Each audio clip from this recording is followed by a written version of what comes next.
Hello everyone, and welcome to this unboxing video for Super Dungeon Explorers Drakk Manor level, aka expansion. This is the second level pack, or expansion pack, to the original game. Hey, I've actually had a lot of trouble getting a hold of this one. I don't know if first or second edition cards are going to be in here, and it doesn't matter because I have the second edition cards. So really I would prefer first edition just in case somebody wants to play that version. There are still some upsides to that version as opposed to the organization that comes with second edition. Regardless, there's a lot of stuff in this small box. I think this box is even slightly smaller than the Caverns of Roxar, or whatever the previous expansion is named. And this is the only thing from first edition I think I was missing for the longest time. It's definitely the only major expansion I've been missing ever, and I've been trying to actually find a copy of it for a long time, so I'm really happy to have it. I got it from Black Friday sales. It's just taking me this long to get around unboxing it. Alright, so, oh yeah, that's still hefty. Yeah, lots of stuff inside. Box is just a box. Alright, so let's pull this stuff out. Oh yeah, this is definitely second edition. There's a couple things that only existed in second edition right off the bat. The miniatures are the same across those editions, because why would they be any different? Alright, let's start with cards and stuff.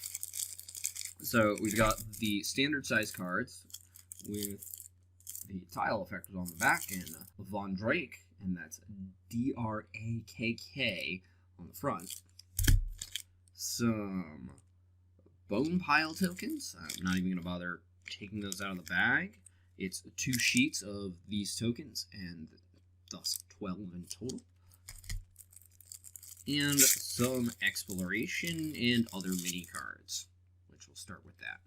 So most of these should be tied, if not entirely, yep, they are entirely tied to Drakk himself. We've got his boss card, which has his general rules and also his timeout rules, because for those of you that haven't played this game, once you get the boss to half health or less, it stops at half health and does an effect. It does a bunch of generic stuff, and then this card has the specific unique thing it does for each boss. When he spawns, Halloween, replace all bone pile tokens with models with the bone pile ability from the spawning pool. And succumb, all heroes suffer curses as timeout effect. And then we've got a bunch of different exploration cards, which is also what the traps are. We've got Soul Spike, Hidden Lever, another Hidden Lever, 2 copies of Webs, which are traps, Secret Passage twice, Bone Rot, which is also twice, and a trap, Ghostwell, Sore Thumbs, and Cackling Laughter. This game makes a lot of jokes, honestly. And a lot of them are either anime or video game references, mainly stuff from the 80s and 90s, but not entirely. Again, in one of the original tiles, you can see an arcade cabinet just buried in the rocks. Alright, then on to the standard size cards.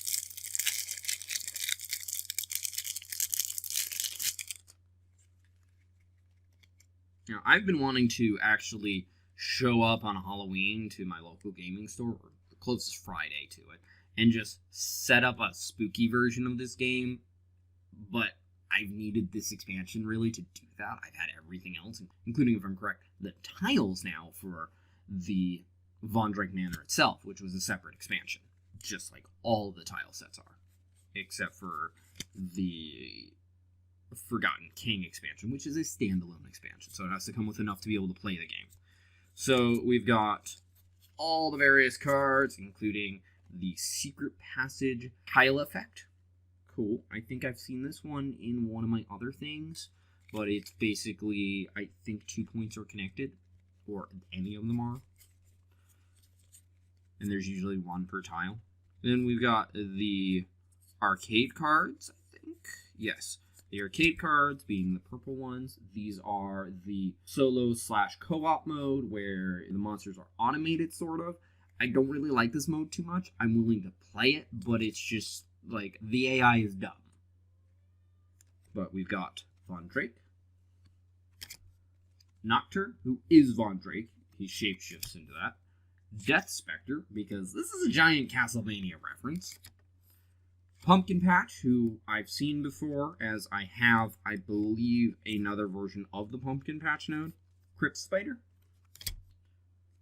Cursed Coven, which is the Cursed Coven Witches, and the Skullbats. A lot of things get crammed together into basically the same grouping in arcade mode. Then we've got 2 Shallow Graves, being more spawn points. The Dust Coven, which is Dust Coven Necromancer and Boneheads. Dust Acolytes, being a pair of Dust Mages. And House of Ash, being a pair of Dread Knights, at least. And we've got the heroes. I'm going to first point out there's 2 Miserable Toads. These are involving the witches. You get turned into these. These are not good. But the actual heroes are Celestial Herald, Sister of Light, and the very clear Castlevania Simon Belmont reference, Von Wilding, who also shapeshifts into Von Wilder. Which I think that's a Van Helsing reference, honestly. Then we've got the normal versions of the monsters. So this is if you're playing one player versus the rest, which is honestly all the same. I'm just going to pull out the ones that were separated. So the Skullbats, or combined, I should say, and are now separated. And Boneheads, I believe, was the other one, with the Necromancer. Then we've got Von Drake's specific treasure cards, which is something that is from each boss. They all have their own treasure decks. So do the mini-bosses, which I think at least one of these is. Yes, one of them is. But the mini-bosses usually have one card. We have the Cursed Talisman. Also, the red cards are the much more powerful ones. Withered Ring. Possessed Cloak. Bat-Winged Key. Gives you fly, doesn't actually unlock anything. Mournful Vial. Bewitched Wand. And for the Grim Reaper-like model, Death Scythe. Because duh. Alright, on to the minis. I'll try to do the heroes first. So we've got the Angel here. Remember, this game is all done in chibi art style.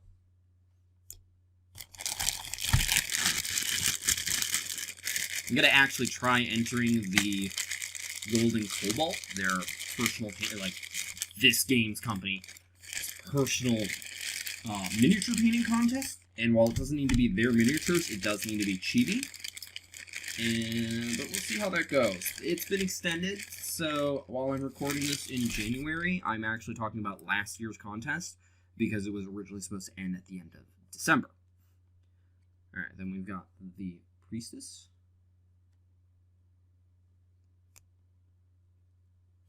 Von Wild. And I'm just going to hold it up right next to it, because this is really big by comparison. Von Wilder.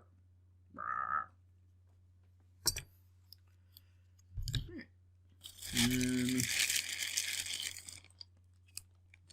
Tomb Spider, or whatever it was called. I think it might be called Tomb Spider in the Stillwater side pack.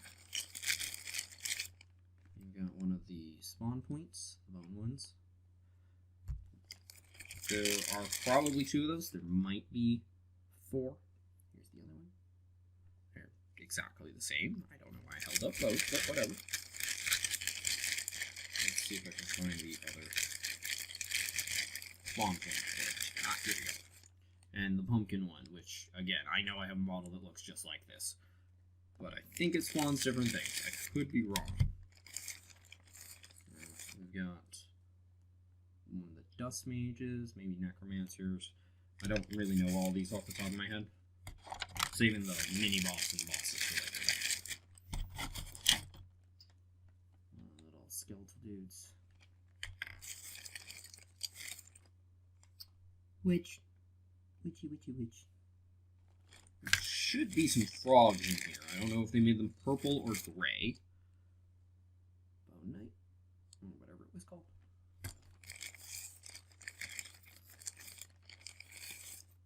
Bone Knight and Witch. Another one of the mages. I think there was just one of the Necromancer. And then there's 5 other of the little bone dudes.